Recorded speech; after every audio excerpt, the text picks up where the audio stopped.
let you know when we're live. And we are live. Let's see. A premium account on X is required in order to stream on that platform. All right, screw you. All right, I'm going live anyway. So, all right, so let's remove that. Okay. What the heck? All right. I think I removed it. All right, we're live. Sorry about that.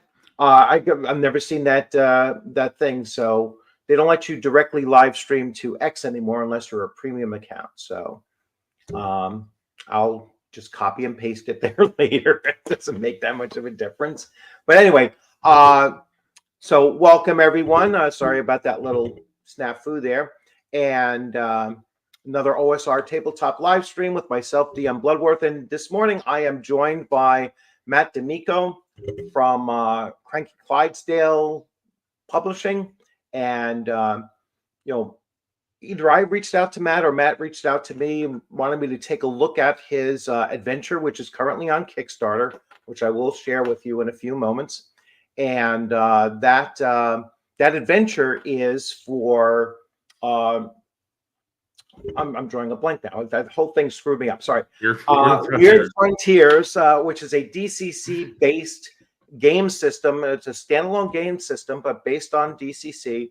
And it's a game system that I have some experience with. And so it was great to, make contact with Matt. And let me just turn it over to Matt so he can introduce himself and talk a little bit about, both his company, his publishing company, and his new game coming up, or adventure coming up. Hey, thank you. And for you guys that are wondering why Richard is stumbling, I actually had to reschedule the interview because I'm at a baseball tournament in Alabama for my 14-year-old son. So he is actually doing this interview early in the morning for me, and I appreciate that. So I want to say thank you right away. Cranky Clydesdale Publishing is a new company. It's my company. I am 51 years old and starting into a new career. It's something I've always wanted to do since I was 12 years old and started playing D&D back in the 70s and 80s. So it is a lifelong dream that I started this. And, I originally came into this, and I think, Richard, we talked about it a little bit, was I have a baseball RPG. And I am a big fan of the Old West. I ride horses every day. When I was trying to market the baseball RPG, I started talking to our wonderful community. Everybody has been so kind and gave me some good advice. And they said, you might want to get your name out there first before you kind of jump into the deep end and try to do something that nobody's done before. So obviously I played Dungeons and Dragons since, the early editions. So I was looking into that field, and then I stumbled upon Weird Frontiers. I started reading about the different game systems for the Old West. Weird Frontiers really stuck with me because I'm a retired police officer. David Beatty is the writer of the book. He is a fireman, so another first responder. I have a love for first responders, obviously. I think they don't get enough recognition, our military. And then I also have a strong love for teachers because that's our other business. So I've got a big respect for all that. And so when I kept looking at a system, I kept coming back to Weird Frontiers. I really enjoyed. I ordered the books. The nice thing is the books are well used for personal protection. If you go outside, it's either a 900-page book or two 500-page books. I know the math doesn't work out there, but go with it. They're big tomes. They will put the smackdown on somebody if you ever are carrying them out in the wild. You could probably fend off a lion attack with them.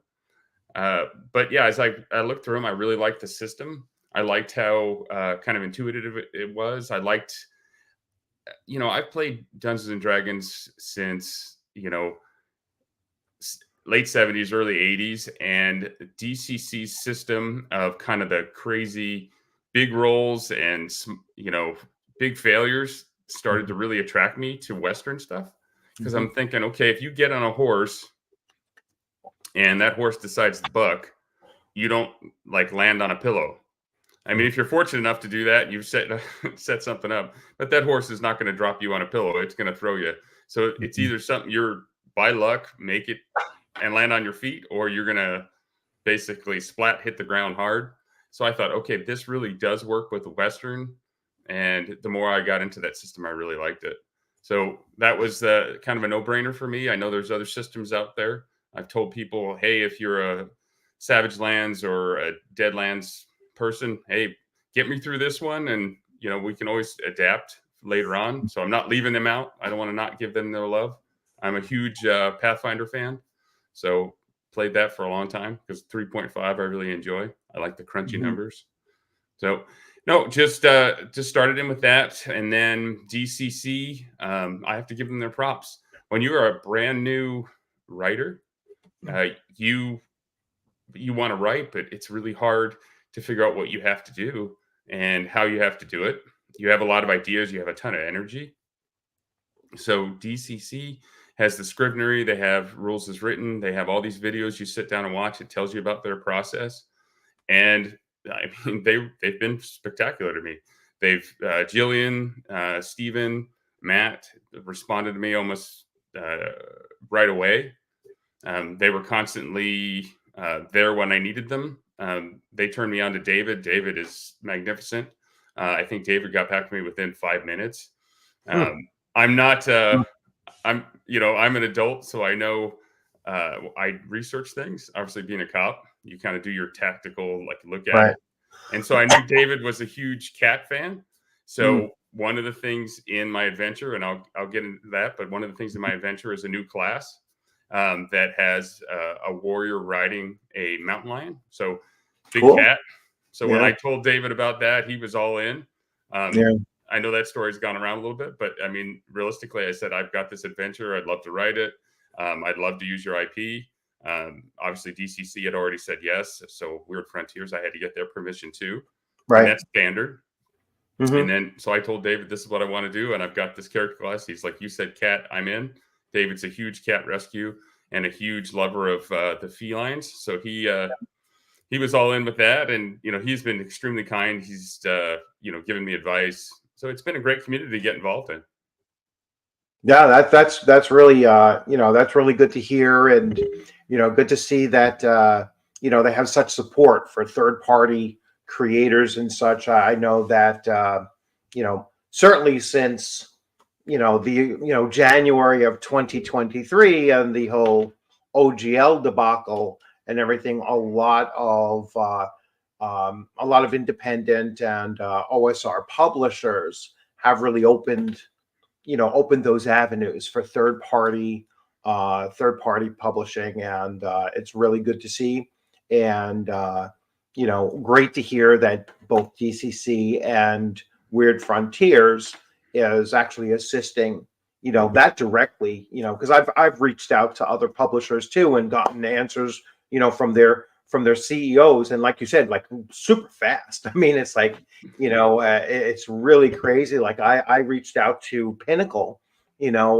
for Savage Worlds, and within 5 minutes the CEO responded to my message on Facebook. I'm like, oh my gosh, this is really quick. And so yeah, and same thing with like Troll Lord Games and Castles and Crusades, and they really responsive as well. So it's good to hear that more and more of these publishers, and these are mid-sized publishers. I mean, Goodman Games is a decent sized publisher out there. So the fact that they're reaching out and doing those things, and Dungeon Crawl Classics is a well known franchise within it, and same thing goes with Weird Frontiers is pretty popular. I've seen it at a lot of conventions, and Weird Frontiers and Deadlands are kind of like neck and neck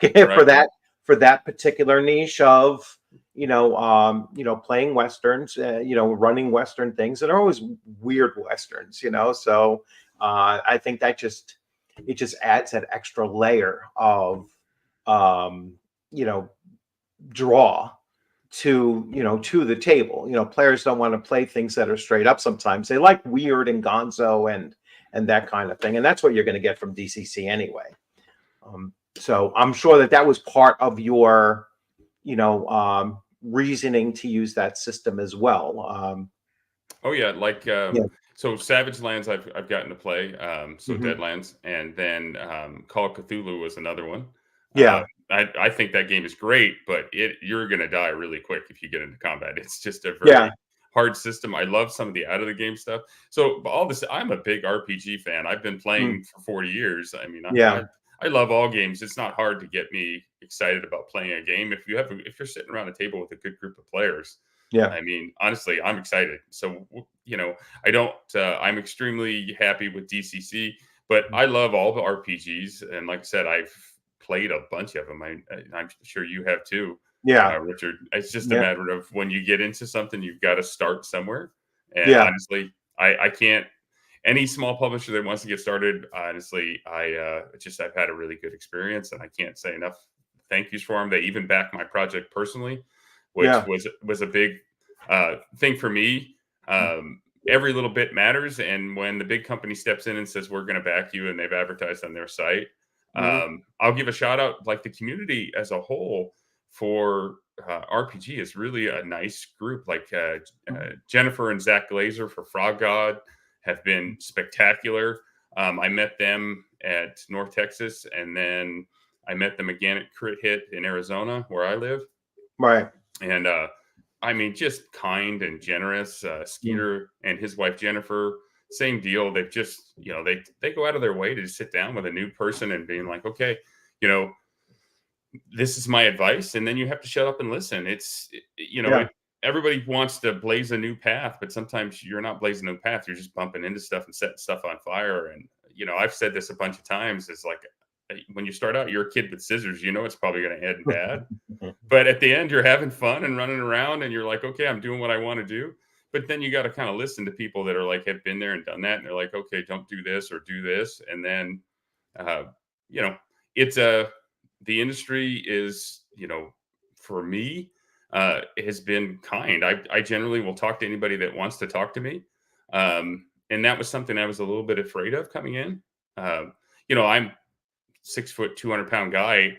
Mm. Physically, I don't get intimidated by too many people. But in today's world, it's like you got to really put yourself out there. I'm not a social media guy. Right. As a police officer, you kind of sit in the corner and you kind of watch things go on. The firemen run in, they save people, they're the heroes. We just, Mm. clear out the stuff, make it safe, and they run in and get the credit. And I give David crap about all that all the time. And, it's the truth, though. That's just two different Yeah. lifestyles. So then when you put yourself out there, you're like, you don't know if you're going to get attacked. You don't know if people are going to make fun of you or people are going to just be unkind. And I got to admit, nobody has been, right. I'm sure somebody will, but at this point, honestly, I sound kind of repetitive when I say there's been really nothing but great support. Yeah. No, the community surrounding, especially convention places. I know you mentioned North Texas, and that's a huge, huge convention, very, very well known within what I would consider my circle too. It's more of a OSR independent, old school kind of convention, and so when you go there, you'll see much more variety of games being run there by just great people. And I haven't had the pleasure of going to North Texas. It's kind of a long haul for me, and being in New York. But Philadelphia, and some of the people you mentioned, like the Glazers, will be at Philadelphia, Right. Game Expo, and so really looking forward to going there again this year. And and this time, like Troll Lord Games is going to be there.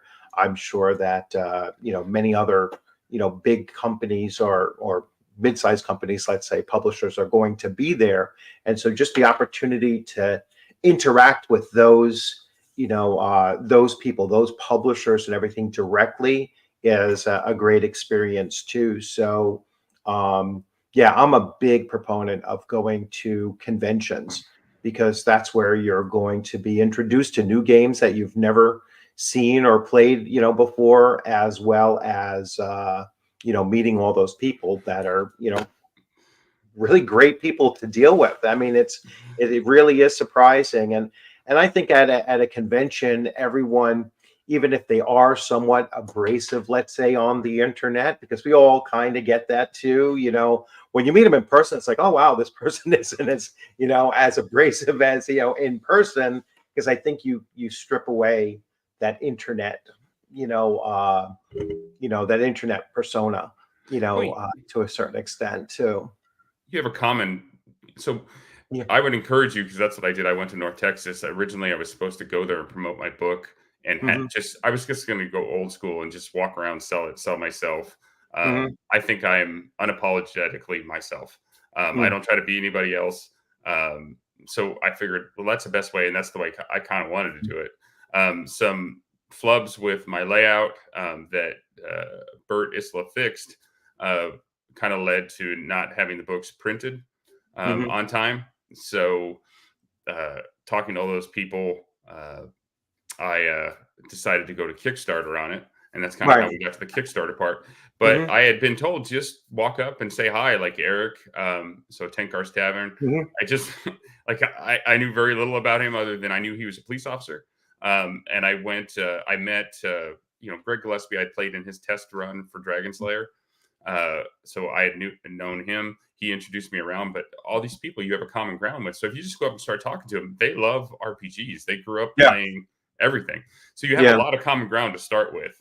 And then, yeah, everybody's been, everybody has their likes and dislikes, and that's just life. Hmm. But it's kind of a new thing where people are really, and I got to admit, I was kind of intimidated too, because it's like, nobody wants to feel unwelcome, but I got to admit, when you go up and talk to them one on one, they're great. And you have a lot of common area if you've played for a while, or even if you haven't, just go up and ask them what they play, what's great. I mean, they love talking about what Yeah. they, and then when Yeah. you go to a convention, you'll sit in a game and like, you know, you'll sit across, like for me, I got to sit across from David Beatty. Hmm. And I had known David, and then I got to meet these wonderful Weird Frontiers guys. They were all kind of Hmm. wacky and crazy, and I'm like fit right in. And then Yeah. I played in a bunch of other games, and I met other people and other game systems. Castles and Crusaders, I really wanted to play in. The game got canceled for me. I was super disappointed. I also wanted to play with Jeff D. He's Hmm. obviously been around. I never got to do that. His games were book solid. And then I Yeah. felt weird to like, hey, can I just get in your game? I know you're full. But I Mm. didn't do that. And that was one of my regrets for North Texas. Um, but you meet some of these people and you're like, okay, I've like read your stuff. I love it. I Mhm. want to, play superhero games with you. And if you go, that sounds weird in like a normal conversation, like, on the street with somebody, but in that kind of atmosphere, I mean, they enjoy that. Right. And so you Yeah. can, it's an interesting community. They definitely have a lot of flavors. And that's the beautiful thing of it. Life is full of variety. Enjoy it. Yeah. There's something for everyone. Yeah. So speaking of your Kickstarter, let me do a share screen, and I will bring that up. And let's see how we do this. We're going to go to present. Sometimes I screw this up, and I end the camera. Right? I do that. I should know how to do this better, because I was a school teacher during COVID and doing all of this stuff, remotely and everything. But it just, um, Which means he learned how to on the fly do this yes, because he was a yes. school teacher in COVID Yeah. times. It's like as many school teachers, you thought they had it all Mm. planned out, and they literally were winging it at most So times. here we go. So as always, I always tell my viewers, my subscribers, and everything that I don't put something out there on my channel unless I back it myself. All right, and so I will jump right back into this. So this is one of my newest Kickstarters that I have backed, Thank you. and so here we go. So we're standing at where you're fairly close. So hopefully we can get you there to hitting your goal very shortly. I can't play the intro video because I'm sure there's music, and And me then talking. and then we deal with that that whole thing. That's such a silly thing. I mean, YouTube should have it where if you're promoting something, you don't get a copyright strike for promoting it. But So here we have it. We let's look at the campaign. So Massacre Grounds. This adventure for Weird Frontiers is designed for 12 zero-level characters. So that's a really interesting thing. So what made you choose that route for, this adventure? Oh, okay, that's actually a really great question because when you look at traditionally, you go 12 characters, but these are 12 zero-level characters, so they're Right. not actually level ones yet. So they're really squishy. The reason I decided to go with a funnel is because this is planned out by me as a setting, so a Mm-hmm. campaign setting. So I live in Arizona. I've moved here in '82, so I'm more of an Arizona than originally a New Yorker. So Richard and I are both New Yorkers. I guess Yeah. you're once a New Yorker, always a New Yorker. But Yeah. I grew up. I'm more of an Arizona guy now. We grew up there, and the first thing we got into was kind of the old west culture. We bought horses, so I really wanted to bring that to my writing, and I wanted to bring that to uh, the different players of the game. I knew a lot about the old west. I'm a huge fan. I used to do cowboy action shooting. Just read about the old west. Obviously, Arizona has a huge old west culture, whether it is mining, the Chiricahuas, Geronimo, Tombstone. That's just to name a few. And there's a lot of weird west in the Arizona local Mm-hmm. folklores, tales. So you write what you know, and I really thought, okay, this is really neat. I live really close to the Superstition Mountains where this is based. So I was like, okay, this is where I want to start. I want to start at the beginning. So a zero-level funnel is the start of the DCC process and the Weird Right. Frontiers process. So yeah, you literally start as a greenhorn or a brand new character. Greenhorn would be a slang term in the Old West of somebody that wanders out and doesn't know what they're doing, but kind of learns on the fly. So I was like, well, you were going to start as a greenhorn and you're going to move out from there. And so it just seemed like a natural progression. Let's start at the beginning and work up. Arizona is a huge state. It's got more things than I can write about in one adventure, more things than I could probably write about in 10 adventures. So I figured, Right. okay, we'll start at the beginning and work up. Yeah. So yeah, that's really cool to hear. I'm just going to scroll through and just show some of the images that you have here, and Can I and talk then I'll about go through. Go ahead. I want to talk about that image as you scroll by because All right. if you just see scary stuff and skeletons, you're like, you might think that's cool. And if Yeah. so each one of the adventures is that's going to come out, and this is the first of hopefully many if you guys like them. Mhm. So that is actually based in the area. The book is called Massacre Grounds because the main battle that you guys are going to fight against the big bad guy um, Mhm. takes place at the Massacre Grounds, which is a real place. Um, Oh, okay. so that's one of the things that I've tried to bring to the book is all these places that you stop in the adventure are real places. So Oh, nice. um, we didn't get to work through the video. Obviously, that's not going to work. It has me talking, so you'd have me talking and me talking, so that Mhm. won't work. But so this is the last stop, and this is called the Massacre Ground, which is a real place. So in Arizona history, and Arizona folklore, and right now it's actually in part of a park. So you can do the Massacre Ground hike. You can go to the actual location. Uh, Everything has pretty much been debunked. The original Massacre Grounds, they said it was white settlers that were slaughtered.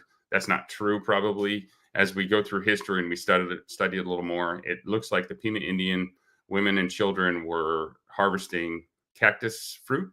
Mhm. Their warriors or their men were several ridges away hunting. The Yavapai Apache rode in and slaughtered them. Uh, it's the real old west there. Uh, Mhm. there were tribal rivalries, there were tribal arch enemies. So the bones laid in the field, so to speak, or the arroyo, and they were there for a long time to the point where it was a different time. Uh, Right. Arizona used to actually bring tours out there to look at the bones Mm. that were out there. So it's kind of a local. It's definitely debated. Somebody's going to call me out and say, "Well, no, it's not what happened. This has happened." But I've done my research. I thought, okay, that's really neat. So the bones were there a long time ago. I'm sure I never dug around to look for bones. It's not my thing. But Right. I've definitely been out there, and it's got an eerie place to it. And I'm like, well, those bones would eventually come alive, And that's what, when we talked to Joey Dosel, did that art. And so Joey and I worked really well together. All my artists did a spectacular job. But we started talking about it, and then Joey, that's the actual mountain range in the background. And Joey did a wonderful job, I think, of bringing my vision to life. So he nailed it right there, and he continually nails it through the book. All of my guys did. And yeah, so I basically took that, put a little weird spin on it, and you get to start fighting that when you run into it. Right. Joey Dosel is a real busy guy. I mean, yeah. he works on so many of these smaller publisher type deals. I know he does stuff with Tom Wilson that's done some Shadow Dark stuff, uses his art as well. And yeah, Joey Dosel, which I followed him for, been following him for quite some time on Facebook.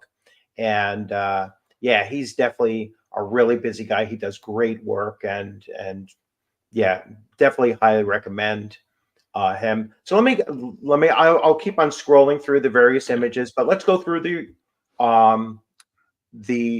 campaign.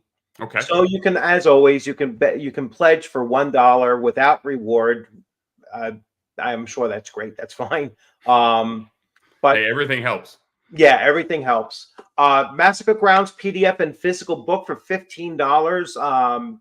I have to say that is a bargain. All right. So just to put that out there, that when I saw it, was like, oh, $15 for both physical and PDF. That's pretty good. So that's a very, very more than fair price. Then you can go to just the PDF is $10. Again, it's better to have, in my opinion, it's better to have a physical, and I love having the PDF as well. So I would always buy things combined whenever possible. And but to have a physical, especially if you're going to be going to a convention and running this at a convention, I think the players at the table like to see that you went all in and at least got the physical copy of it. Even if you don't refer to it there and you're using your printed out PDF to actually run the game session, the physical is best to have on the table so they can take a look at it and see, hey, you know what, this looks like something I want to back as well or pick up after the Kickstarter. You can play with the author. And how's that done? You're doing that over. I'm doing it. Obviously. Yeah, I'm doing it over Roll. Sorry, I am doing it over Roll20. We will book the games individually.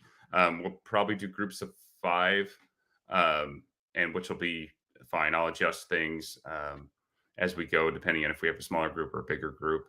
But yeah, you get to meet me. You get to hang out with me. I am expecting to have a good time. I have heard rumors of people that will be in the seats. So the virtual seats, of course. I like to play. I like to judge. I think it's fun. Judge is our name for our GMs or DMs. That sounded a little weird. I like to judge people. That's not. Yeah. I like to judge. I walk that back a little bit. But yeah, I think there's 8 spots left as of today. Hey, jump in those. I really want that to fill up, because it gives you a chance to meet people. I put out the 2-week update today, and I advertised this. I'm like, hey, there's 8 spots left. Jump into those spots, please, because it gets to meet me. If you like the game and you're interested in continuing to play, that's a great way for me to get to know you enough to invite you back to play in a play test.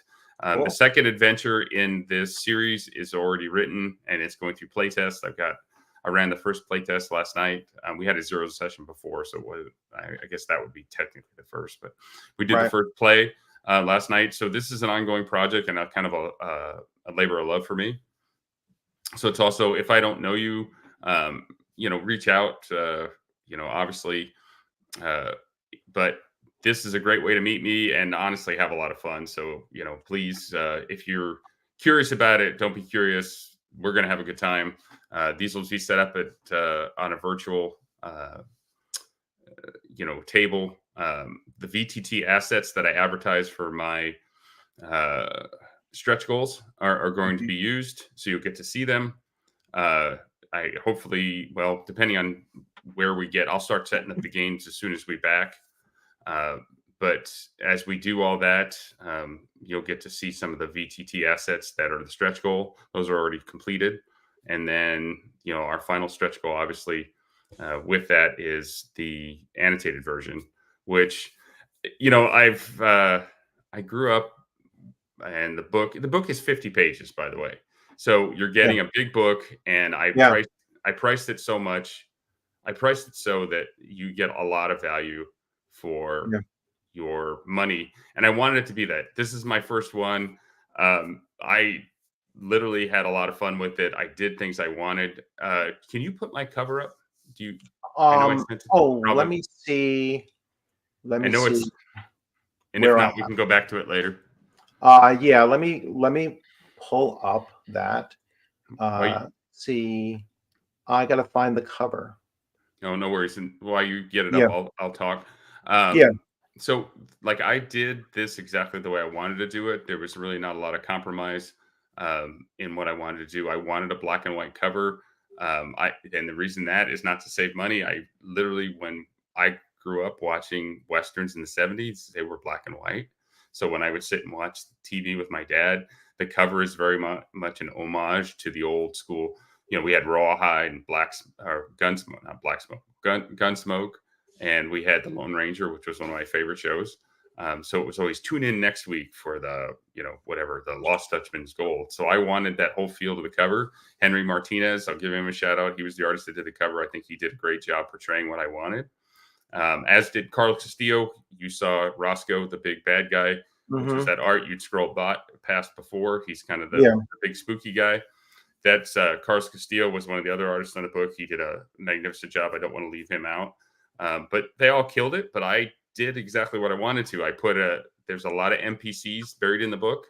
I did that because I grew up with the original books, and they had these cool NPCs, and they had an NPC section at the end, and they had a picture of the NPCs. And when you're an individual artist or an individual publisher, you pay for each one of those arts. So there's over 20 pieces of original art in the book, which was a big thing for me, as I really wanted to just go all out and do what I wanted. There's a bestiary. If you scroll down on this page, and I know I'm telling you to do a bunch of different things, but there is a little rattlesnake choya. So we put a full bestiary in there of Arizona critters, and then of course we put some weird on them. So I think he's in there. Keep going. The rattlesnake. There it is. So the rattlesnake choya is my own creation with Joey Dosel. Joey and I, my wife got mad at us because she's like, "Are you actually working?" I'm like, "Oh yeah, we're working hard." Like, I would throw stuff at him, he would throw stuff back. He's spectacular. So we'd just be joking around, and I'm like, yeah, because he'd heard about jumping choya, and I was like, oh yeah, they're nasty. And so we started talking about it. So there's two different species of choya in Arizona. I think I'm using the right term as species, but two different style plants. One is called a teddy bear choya, and the other one is called a chain choya. The chain choya one you will see in the next adventure, but on this one, I turned the teddy bear into a rattlesnake, because when they're called jumping choya, they actually have super fine microscopic needles. And if you brush up against it or get close, it's almost like it's drawn to you and it jumps on you. Once it jumps on you, it's a holy mess. If you go to pull it out, the needles get into everything. We have trouble with animals getting in them. But so I thought it was a natural progression to make that thing a rattlesnake and actually bite you. So now it's got venom. It's got several heads. It's pretty nasty. I joke around constantly that I had the honor of killing Joey with his own critter, which I thought was a lot of fun. But this is one of several Arizona-based creatures in the bestiary, and I put a full bestiary in. So we have rattlesnakes, javelina, which is a giant rodent. It's not a capybara. I know that everybody is excited about that, and on a different show, I'll talk about that if you want me to, but I'll talk about it later. But we have coyotes, other critters that are strictly based in Arizona that I thought was important to do. So you've got a full bestiary, you got a full NPC entourage. So I made it big and thick For 50 pages, I know you've looked through it. Yes. Yeah, I was like super impressed and embarrassed at my own skills of writing, writing and publishing, because I'm like, this stuff looks so professional, and I'm such an amateur at it, and I'm still, still trying to figure out how to do formatting and that kind of thing, and I'm not using any kind of a professional, like InDesign or Affinity, or whatever system. I forget which one you mentioned. Actually, was it Affinity that you used for it? It was Affinity. So Yeah, um, don't give me too much credit because I butchered it pretty hard, and it didn't pass the publisher. So Berla, who's my editor, had to come yeah, in, and he is a wonderful editor and layout guy. So he came in and fixed it, and I think that gave it that extra professional look yeah. that you're seeing. So I wish it was all me. I think I did the start and I got it in, but yeah, he ran that across the goal line and spiked it. Yeah, so it does look, it looks very, very professional. I don't like sharing, actual adventures on screen, because I don't like to, give away anything, or Right. spoil anything or not. But it is very, very professionally done. So very similar to other projects that you might have seen, that are, they look like they're, a lot of, not just not just the love goes into it, because I think everybody writes things out of, the love for the content they're producing, but it just has that next step of professionalism in printing it out there. And so yeah, you're going to definitely get a bang for your buck with that one. So let's see if I can present that. So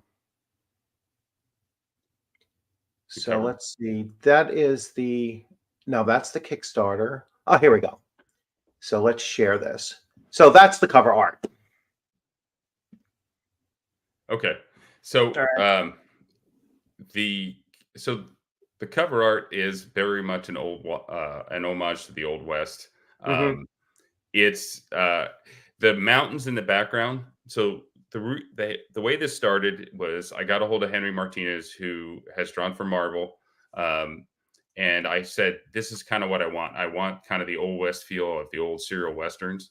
The mountains in the background are actually the Superstition Mountains, Mm-hmm. and the cloud formation. I was riding my horse, so I go out daily and ride this old quarter horse that's just he fits me. Everybody's like, he's just this my soulmate. That's a horse. I don't know how to explain it other than that. So I Yeah. go out daily rides, and he's just kind of my soulmate. We just kind of peacefully ride through the desert a lot. Some of my crazy friends go with me, but one morning I'm riding out and I'm riding towards the Superstition, and I will send you the picture. I probably should have sent it to you because I was going to talk about it, but it looked like this pair of eyes was staring Yeah. at me through the clouds, and it was really ominous and scary. And I'm like, that's my cover right there. Yeah. So I told Henry about it, and I was like, okay, this is what I want. And then we went back and forth a little bit about the guys in there, so we were like, okay, what do you want? But other than that, like he nailed it, and I thought Right. I really liked the cover. People told me, hey, you got to do a color cover. That's what draws people in. I did what I wanted. Right. So because this is kind of my first one, so I put it out what I wanted. So some people are like, "Oh, he's saving money trying to do." That's actually grayscale. It's not black and white. Yeah. But I did what I wanted because that's what I wanted it to look. I mean, future covers, if it bothers you, future covers will be probably color. But for the Right. first one, like I said, I did exactly what I wanted to do with it, and I think it came out wonderful. So I'm very proud of that.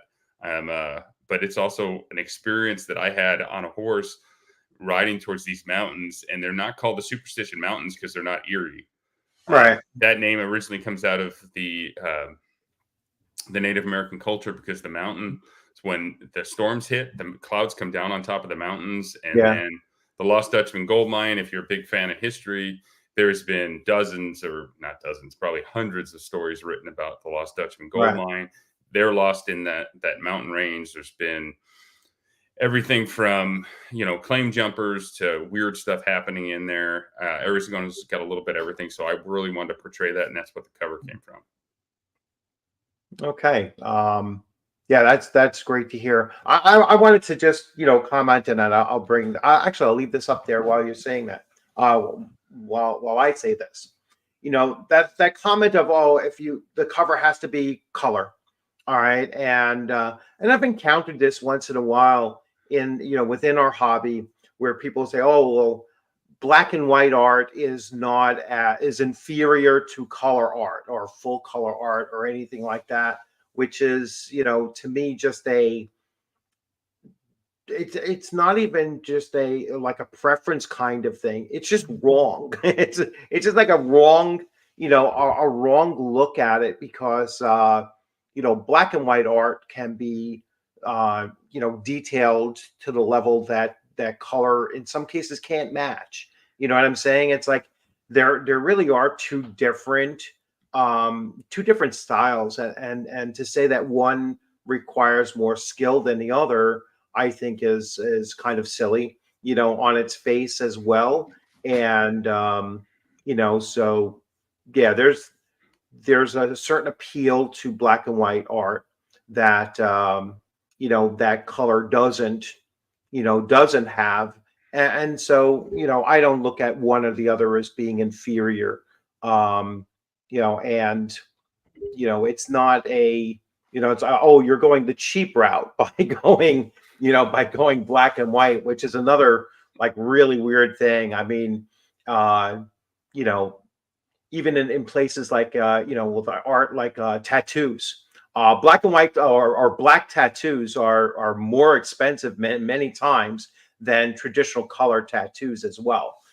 So it's like because the level of detail has to be there, and the gray scaling and all that kind of stuff is just a next level of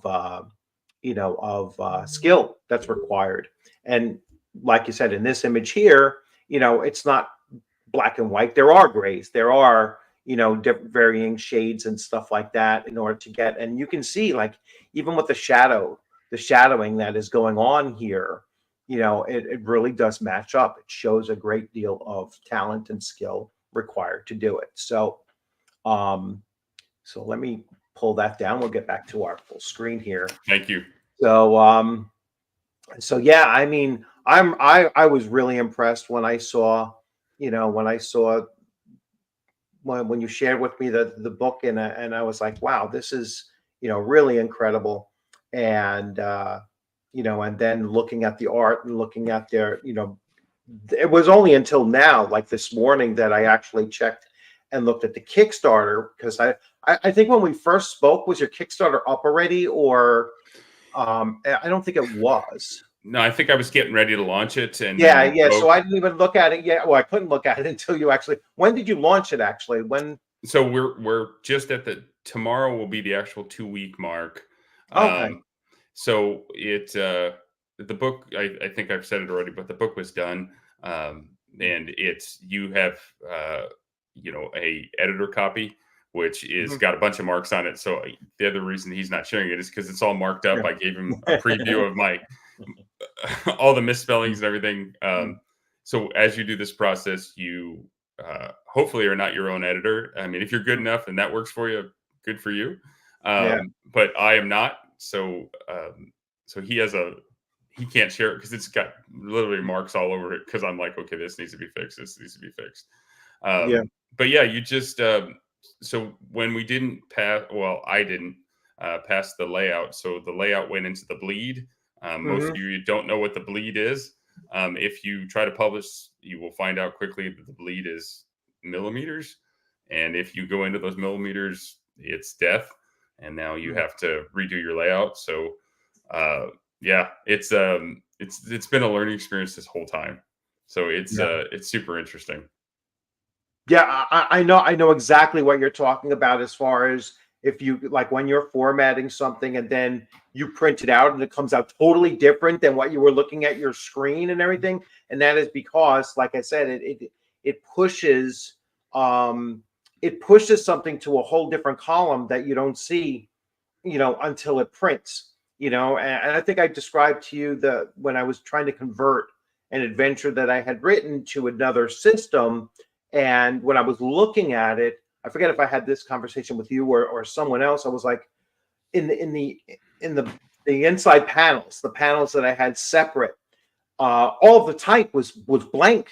I was like, I couldn't see anything. It was like an invisible ink kind of thing until I printed it. Then I could read it, and I was like, well, how the hell am I going to format this thing? And I don't know exactly how it did that. So yeah, there's a huge learning curve to what you're seeing on your screen, and then what actually comes out in the PDF when you're publishing it.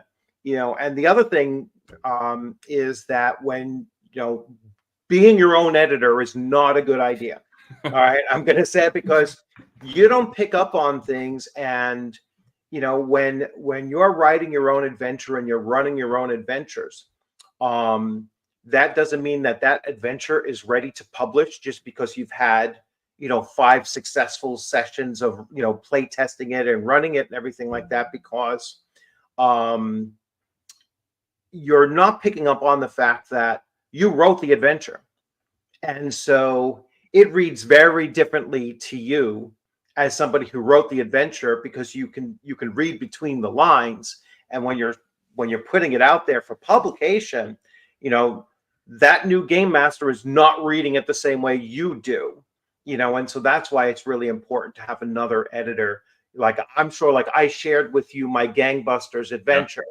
All right. And, I'm sure that when you're reading through that, you're not reading through that with my understanding of things. And so some of it probably comes off as, hey, wait a second, this doesn't make so much sense to me, but to me, it made like it was, fine, because I wrote it. I know what my intent was. So, yeah, I'd love to get, your feedback on that eventually, once you get through it and everything like that, because I know I had put a system in there that's not part of the game system that, does require knowing what I was thinking when I was doing it. I don't know if I relayed that in that was my earliest publication, so I don't know how well that comes off. So yeah, please feel free, then I can go in there and change it, amend it or whatever. But yeah, you should not be your own editor. You should definitely have a second set of eyes, at least, taking a look at it, and then ask those important questions. You looking at it, like, how is it reading out to you differently than your own, my own perspective, let's say. Well, I think you brought up a good point there, is if you try to lone wolf it and you don't ask for help, and you don't have somebody run your own adventure. So you need to have somebody that isn't you running your adventure. So Bert Isla, I keep bringing up his name. He's been fabulous to me. David Beatty had actually recommended him. I'm hopefully I get this name right. It is Steam, Steel, and Murder. He's playtesting the game online right now. I know he's been sick, so I know they didn't have an episode last week. But the nice thing is we have all this extra time because the book was ready to go. But we've actually gone through and made some modifications. So when I was reading it, I'm like, oh, this works perfectly. And then some of the playtesters were like, okay, this all works great. And then when he was running something, he noticed, he's like, no, this says this, but it's this. I'm like, oh yeah, you're right. Yeah. And you have to be kind of humble. Like, we're professionals, but we're all learning as we go. So he caught a couple things that we're going to fix. And then, it's tough. If you look at the reviews on games, like your editor fixes your grammar in RPG world, but he also fixes your game mechanics. So when the game mechanics don't work, it's actually worse than if I'm using a Oxford comma compared to a different comma. Right. That doesn't really affect the game, but it is technically wrong. And some people will call you out on it. But, even more tragic is if you get in and you're playing your game with a bunch of your buddies and you're like, oh, wait, this roll doesn't work, or the numbers don't match up, or something like that. So it's got to be play tested. Absolutely. When you have somebody else run it, you have to be quiet and let them run it, because you need the feedback. Say what's going on. The Western stuff, I know the guns, I know the horses. This is an interesting conversation. I'm going to segue into it, but we'll get back to, and I don't mean to keep getting you off track, but like no. David and I played in a game together, and so he has Tommy knockers in the game, which is living Right. undead, which you can play as a player character. Super fun Yeah. class. But I'm like, you let your undead ride a horse, and he's like, yeah. And I'm like, horses don't like dead things. They have to literally be trained to have it. Like, if you go hunting with them, they have to be trained around gunshots, they have to be trained around deer. And he's looking at me like, oh, this is all new information. Right.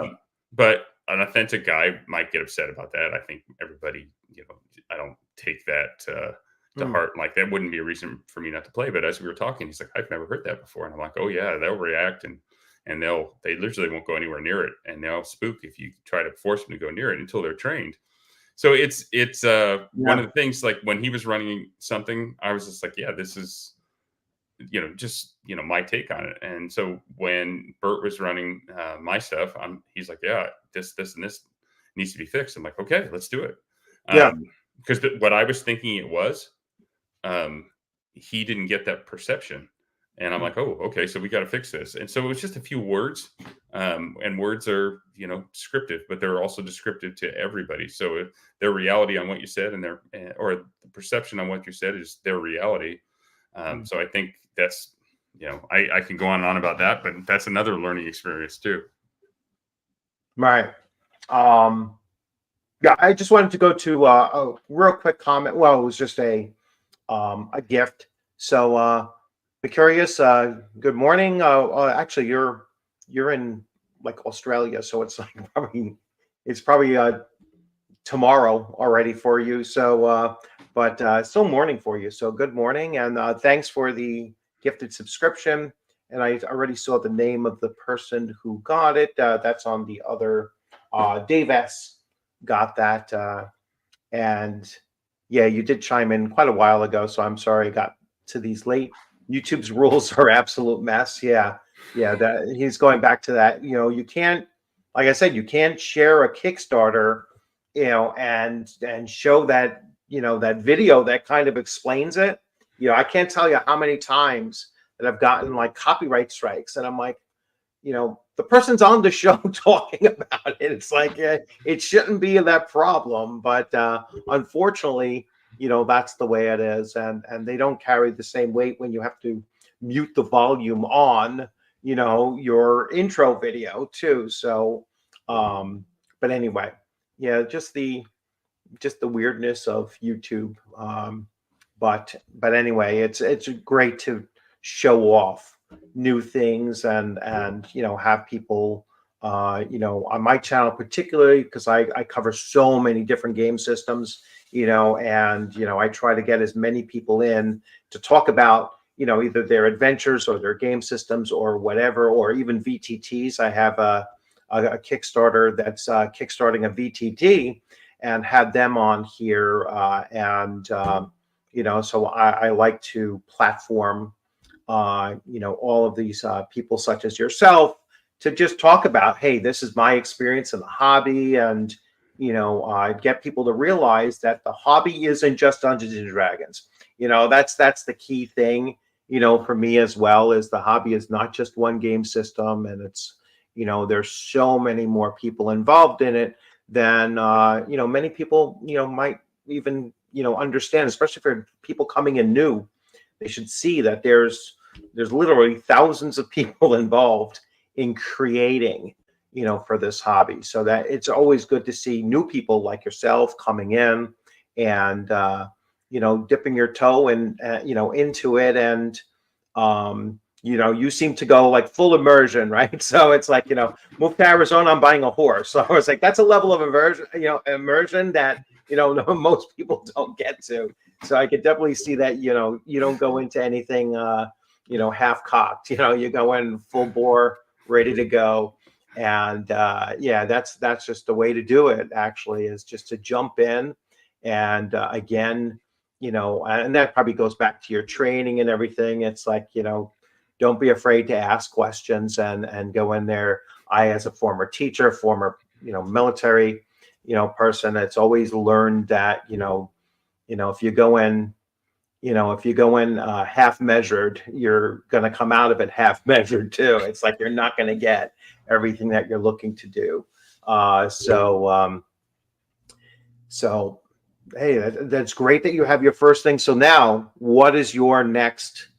What is your next step? I know you already have the second adventure in this series, probably in the works, or probably possibly even near completion. But after Weird Frontiers, are you looking at anything else, different genres or anything like that to get into? Yeah, so I have a baseball RPG written, Right. and that was originally how this all got going. Is I Mhm. literally had wrote it. I have coached baseball for about 25 years. Played baseball growing up. Played multiple sports growing up. My son, as we talked about before, I'm in Alabama playing. Like I'm a dad here, watching him play in a big tournament. Mhm. So I love the sport. The baseball RPG is at the editor right now. Look for that come out. I've gotten some cool suggestions for names. It's yet unnamed, but Mhm. I will let you know when I pick a name for it. It's the basis of the RPG is kind of a late 1800s, early 1900s kind of struggling franchise. But the thing is that it's a struggling league. This is the time when baseball launches off, and you have the major leagues actually come in. So basically, a lot of the smaller teams got absorbed into being minor league teams. But it's right on the cusp of that. So it's a great time in history. It's they ride trains. They have riders embedded with them. It's real gritty. But I thought, okay, this will be really neat because it's a duel between the pitcher and the batter. And Mhm. I wanted those mechanics. I didn't want to roll percentage dice, and I didn't want to use baseball cards. I wanted to give it that RPG feel. So you could Right. basically roll your characters. Your characters are baseball players. Um, Mhm. I think we talked separately about different systems. Off the field, you can dump it into whatever system you want. If you want to get your players into, like, let's say they go to the club and they get into a fight, Mhm. or you have different interactions. So you'll have interactions on the field, interactions in franchise mode, and then if you want to take your players and you want to get really in depth, you'll be able to actually dump it into, uh, you know, Gangbusters BX, or Mhm. DCC, or you could probably even dump it into 5e if you really wanted to. Mhm. Just add the stats that you need to your players, roll them, and then have them go off the field. So that's a part of it too. But the immersion part that I have written is for a franchise mode, the playing mode, the on-field mode. Um, Mhm. and so that's one of my projects. It's a passion project. RPG and baseball, there's only been, I think, 10 RPG baseball type things, some Statomatic, Bill James, obviously total Yeah. level stuff. This is not that. It's more of a RPG style game instead of a Right. simulation game. But Right. that's a project. I've got Dragon Slayer. I'm friendly with Greg Gillespie. Dragon Slayer, when I saw that book, it spoke to me. It was like some of the original books when I had was a kid. So instantly I was hooked. I think it's a great system. It's basically a combination of BX, advanced D&D. It's very OSR. Right. I love it. I think it's a fun thing. So I committed to writing a campaign setting for Cool. Greg, and I'm working on that. It's of course, as you already said, I kind of jump in swinging. Yeah. So I started out with this little adventure, and then all of a sudden it grew, and I was just like, it grew. So I tell people it's Dragonlance and Ranger's Apprentice kind of mixed together with a whole lot Mhm. of color with different. Dragonlance is one of my favorite book series growing up. Right. I grew up reading it. I grew up bringing their books on horsepacking trips, sitting under a tree and reading it, which I always recommend to do. If you ever want to really enjoy a book, get out under a tree, just Yeah. read your book for the day, get your comfort level. You can bring a chair if you want. But yeah, so I kind of said, okay, I was going to do this, and I was going to do a small adventure, and then it kind of got bigger. And then Joey Dosel was involved. He's my guy. I just love him. So he started sending me art. We started going back and forth, and then all of a sudden it grew and grew. So that project went from something small to it's probably going to be another campaign setting. When I finally get to publish it, I don't know if it'll be smaller adventures and then a big setting Mhm. book, kind of with them all combined. I don't know. It honestly, it depends on you guys what you want. Obviously, you can't survive on the island without help. So get me through this Kickstarter. That's that's one of the projects. The third project that I have going. So we talked about baseball. We talked about the Weird Frontiers already, and we've talked about Dragon Slayer. If I'm forgetting something right now, I apologize. I've had my coffee level, but it's starting to dip. Yeah, it's starting to dip. Yeah. This was an early start, and so yeah, I certainly get it. But yeah, those are the things. Kind of, I've got some highlights that I'm working on. I really enjoy doing this. It's something I like to do in my spare time. Social media and the computer stuff, I'm not so great at. You guys that are like, this guy's a clown on social media, I kind of fumble around, and hopefully I get there. Yeah. But yeah, Twitter and Instagram, my Instagram person is my 14 or 17-year-old son. Yeah. So they kind of said, "Dad, you're doing that wrong," and I'm like, "Oh," and know, and then I get messages from X like, "You're not verified," or "You're not that." I'm like, "Oh, I just want to put this up." So, bear with it. I'm still 51 years old, and we grew up. I call people on the phone. People have reached out to me, and I still use email. I like email. It's easy. Yeah. But yeah, it's I'm getting better with the social media stuff, and I always try to respond if a fan reaches out and messages me, if they've got a question. I don't hide from any of that. If you've got feedback, give it to me. I've got very thick skin. I want to hear about it, but it's been a ride. I can't explain it to you. It's like you think, okay, I got this nailed, and then it all comes apart. Like as far as when you get social media involved, or I haven't even tried YouTube. I've had to learn so many different things. I'm literally YouTube. I'm staying away from for now, at least. So it's been interesting. I used to host a podcast years ago for bicycle. So full disclosure, my other huge hobby is bicycle riding. Grew up, when you were a kid, especially in New York, if you had a bicycle, you get around quick. Not a lot of people have cars. You walk everywhere. So having a bike as a kid, I loved it. Still love bikes. So I was on a podcast. I co-hosted Bicycle Radio, which is completely gone now. But I did that for years. So I love this stuff, but it's not something that I do. So it's interesting. And it's a whole genre of learning. And hey, DCC guys, go look at their Scrivenery. That's a mouthful to say, and their rules is written. They'll walk you through the process. I mean, it's really cool. So YouTube is great, especially when something breaks at your house now. You used to have to go ask somebody or hire somebody. Now you get online and you're like, okay, how do I fix the leaky sink? And it's wonderful. No, YouTube is phenomenal for that kind of stuff. Like, just you literally can find anything, and give you at least a sense of, do I really want to try this? So I mean, my big thing was replacing the garage springs, the garage door opener springs, and looking at it, and it's like, all right, well, do this one, but try not to replace this particular,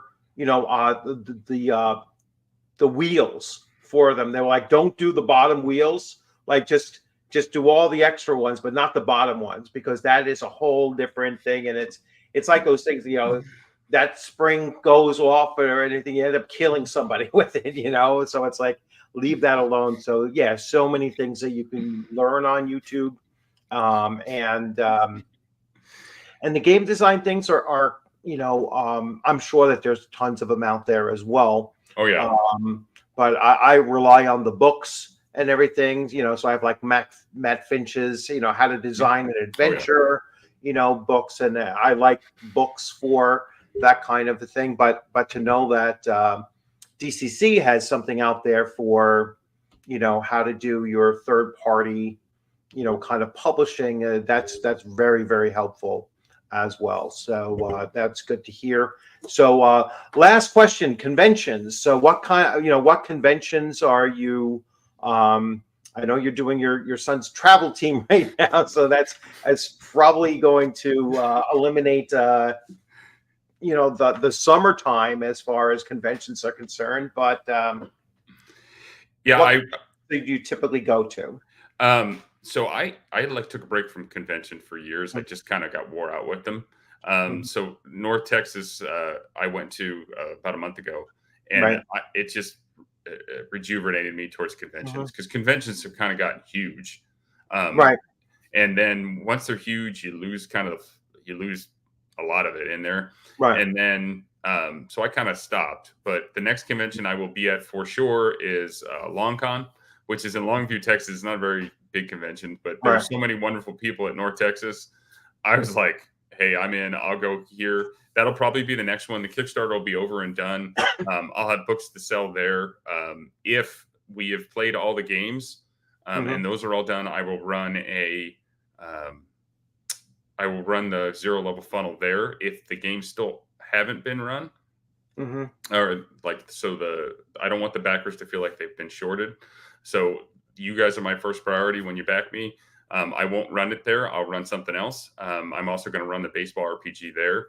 I really wanted to go to Gary Con, Right. and I wanted to go to the other big one, but yeah, when you're a travel sports parent, Yeah. Yeah. Yeah. No. your life is not your own. But I put Right.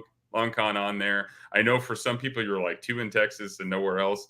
I just got done with Arizona, one in Arizona called Mhm. Crit Good Hit hit. Mhm. Con. And guys, be kind to old people when you make us say uh, like names that are tough in the Yeah. morning. They're really tough. Um, but I just got done there last week, Mhm. I think. And then I'm going to kind of see where I get invited after that. There is a budget. So I want to travel. I know LA has a couple of cool ones that they were trying to say that are right into LAX. So LAX is a quick flight over. I don't know if that'll be a thing. I'm just going to kind of wait and see. But the next one on the map, as far as monetary wise, and for me not getting a divorce Mm. from my wife, who is not an RPGer. Right. She's a school psychologist, so Yeah. she understands my hobby, but she doesn't really participate. Um, so then my next Yeah. big plan for that is that. But we've looked at. I really would love to get to GaryCon. I think that would be spectacular. Uh, the other big one, it's escaping my name right now. But I was invited to go sell my books there, where a lot of independent publishers are. But Mhm. the Kickstarter would not be. You guys would not have had your books by Right. then. So I would not do that. Yeah. It's not a thing with me. So yeah, and then we'll just see how the year unfolds. It's kids, and so I will say, when you support a small publisher, you take Mm. with the good with the bad. So you're not Yeah. supporting DCC directly when you support me. Right. You're not. David Beatty is an independent publisher. I'm an Right. independent publisher. You're supporting me, my wife, my Yeah. three boys, a horse, three dogs, Mm. and whatever else happens in my crazy life. So appreciate that. I don't shy away from it, but that's small publishing.